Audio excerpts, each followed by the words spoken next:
evening? What do you want to do tonight? The same thing we do every night, Pinky. Try to take over the world.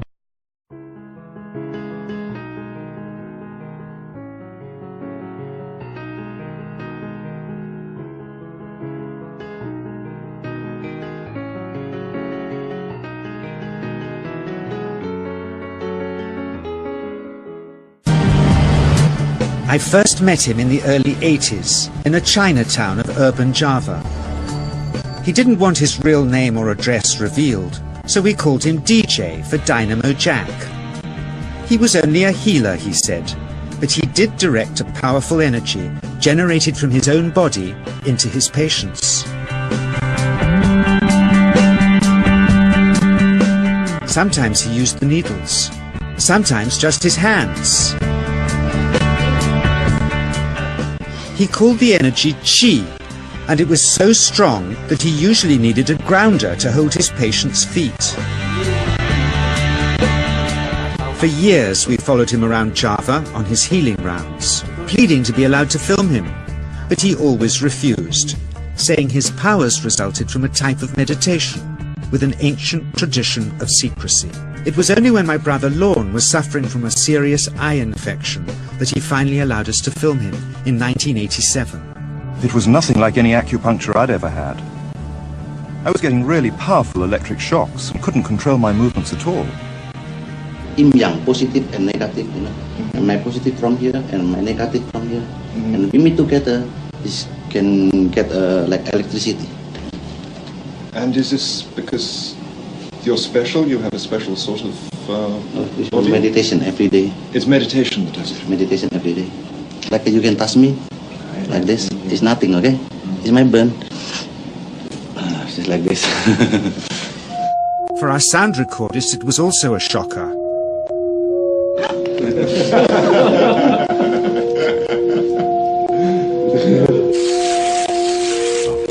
He then took our newspaper outside and showed us how Qi can also be used to set things on fire.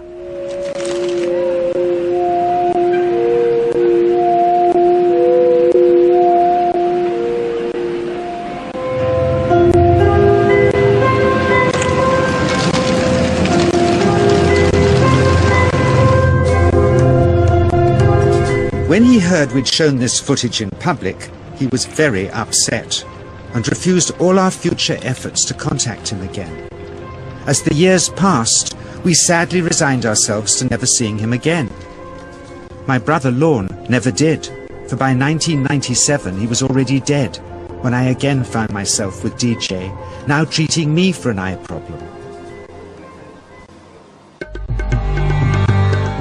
But it wasn't this that brought me back. He had tracked me down out of the blue and invited me to tell me a story. He had just returned from 2 years on a deep meditational journey, alone in the heart of Borneo. Amongst his revelations, he had seen, he said, how history was moving on into great change, and the old wisdom was vanishing. So he'd called me back to film just enough of him to remind us that we all have undreamed of powers sleeping within us, and that there's nothing special about him except for his training in waking them. Grounding this patient, my cameraman Joe is having to use all his weight to keep contact. Qi is pushing him away. He seems able to control the amplitude of this Qi, like a dimmer switch, and it causes uncontrollable responses in the patients and their grounders. I can barely keep my hand on you. It wants to fly off. The electricity is so strong. This mother unwittingly grounds her child. He won't sit still, so she's asked to hold him and grin and bear it. Sometimes, signs of this passing energy can be seen in the transmitter too. This Qi stuff is only the surface, he says, of the real adventure beneath, in the meditational technique.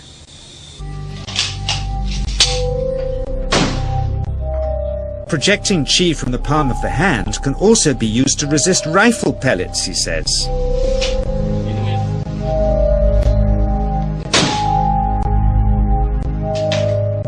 First, you learn to distinguish between yin and yang chi in your body. Then how to pool it in your navel chakra. Then how to project it, he says. And it's the proportionate mixture between yin and yang which accounts for different effects, like pulling or pushing objects or igniting them. Then he gets really strange. He says that mastering yin chi is the key to the spirit world. Discussion regarding this feeling-based prayer, this lost mode of prayer, sometimes seems a little more than academic until we can actually apply it in our lives or see it applied in our lives. It's in the late 1990s that I had the opportunity to do precisely that, when I saw the footage documenting the healing of a life-threatening condition within the body of a living woman using precisely the kinds of techniques that we're speaking about right now. For me, it was this kind of information that took this lost modality of prayer out of the realm of academics and into something that's very real that we can apply in our lives. I had the opportunity during that time to see some video footage of the healing of a 3-inch diameter bladder cancer inside the body of a woman who, by Western medical standards, had been diagnosed inoperable. She had gone, as a last resort, to a medicineless hospital in Beijing, China. It was in this medicineless hospital where they began simply by addressing the life-affirming ways that she could change how she was living her life. They taught her life-affirming ways to breathe and life-affirming ways to nourish her body, gentle movements to stimulate the energy centers in her body.